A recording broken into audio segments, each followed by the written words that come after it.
राधे राधे दोस्तों। अब मैं आपको आगे की कथा 12वां अध्याय सुनाती हूँ। तो अगर आपने चैनल को सब्सक्राइब नहीं किया है तो चैनल को सब्सक्राइब कर लेना, ताकि आपको आने वाली नोटिफिकेशन आप तक जल्द पहुँचती रहें। और कार्तिक का हमारे जीवन में बहुत बड़ा महत्व है।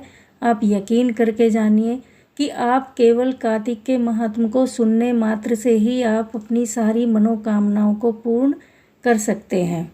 तो आइए अब कार्तिक के महात्म के 12वें अध्याय की कथा सुनाती हूँ।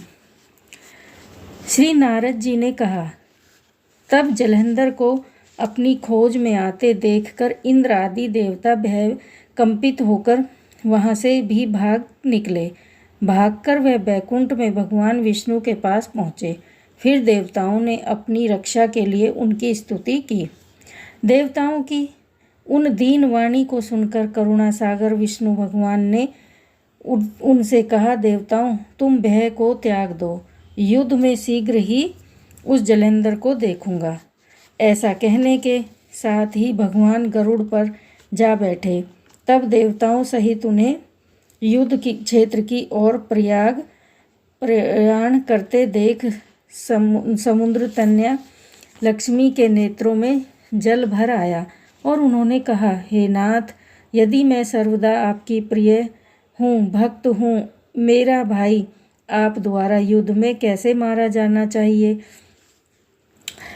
इस पर भगवान विष्णु ने कहा, यदि तुम्हारी ऐसी ही प्रीति है तो मैं उसे अपने हाथों से नहीं मारूंगा, परंतु युद्ध में तो जाऊंगा ही, क्योंकि देवताओं ने मेरी बड़ी स्तुति की है। ऐसा कहकर शंख चक्र गदा पद्मधारी भगवान विष्णु गरुड़ पर चढ़े हुए शीघ्र ही युद्ध के उस स्थान पर जा पहुँचे जहाँ पर कि जलंधर विद्यमान था। विष्णु के तेज से कंपित देवता सिंहनाद करने लगे।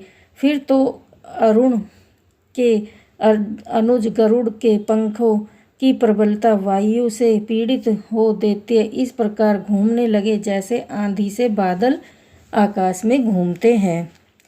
तब अपने वीर दैत्यों को पीड़ित होते देखकर जलंधर ने क्रुद्ध होकर भगवान विष्णु को अद्भुत वचन कहकर उन पर कठोर आक्रमण कर दिया।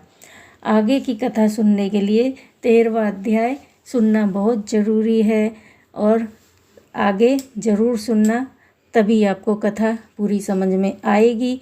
भजमन नारायण नारायण नारायण श्रीमन नारायण नारायण नारायण राधे नारायण नारायण नारायण राम नारायण नारायण नारायण लक्ष्मी नारायण नारायण नारायण। राधे राधे दोस्तों।